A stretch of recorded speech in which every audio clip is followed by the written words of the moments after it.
இந்தியாவுக்கும் இங்கிலாந்துக்கும் நடந்த 4th T20 மேட்சை இந்தியா ஜெயிச்சது மட்டும் இல்லாம 5 போட்டிகள் கொண்ட T20 சீரிஸை 3-1 கணக்கில் கைப்பற்றிருக்காங்க.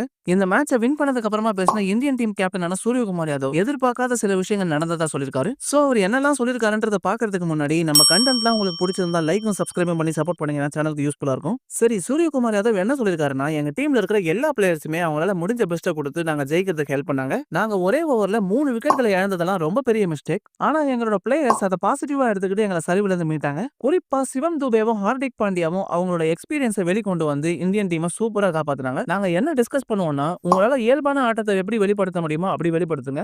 அதுலயும் குறிப்பா நெட் பிராக்டிஸ்ல எப்படி விளையாடுறீங்களோ அதே மாதிரி கிரவுண்ட்லயும் வந்து விளையாடுங்கன்னு சொல்லிருந்தோம். சோ இதுக்கேத்த மாதிரி நாங்க சிறப்பான முறையில பயிற்சி பண்ணி அதை கிரவுண்ட்லயும் அப்ளை பண்ணோம். இது மட்டும் இல்லாம பவர் பிளேக்கு பிறகு ஒரு 7ல இருந்து 10 ஓவர்கள் வரைக்கும் எங்களோட கட்டுப்பாட்டுல மேட்ச் கொண்டு வர முடியும்னு நினைச்சேன். அதே மாதிரி எங்க டீம்ல இருக்கிற பிளேயர்ஸ் முக்கியமான சில விக்கெட்களை எடுத்தாங்க.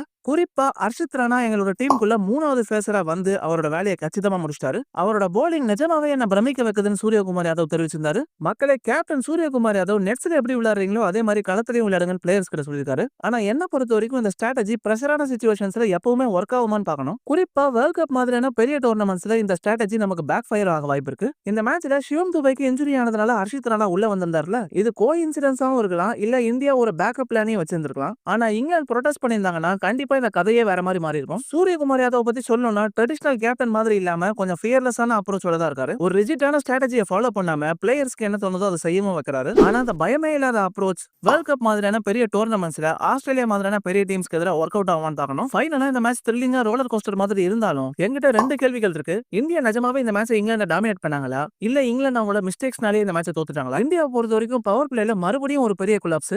சோ இந்தியாவோட பேட்டிங்ல இருக்கிற ஃபிளாவை நம்ம மாத்தி ஆகணும். வேர்ல்ட் கப் வேற நெருங்கிட்டு இருக்கிறதுனால இந்தியாவோட இந்த ஸ்ட்ராட்டஜி T20 வேர்ல்ட் கப்ல நமக்கு ஒர்க் அவுட் ஆகுமா? நீங்க என்ன நினைக்கிறீங்கன்னு கமெண்ட் செக்ஷன்ல சொல்லுங்க, டிஸ்கஸ் பண்ணலாம்.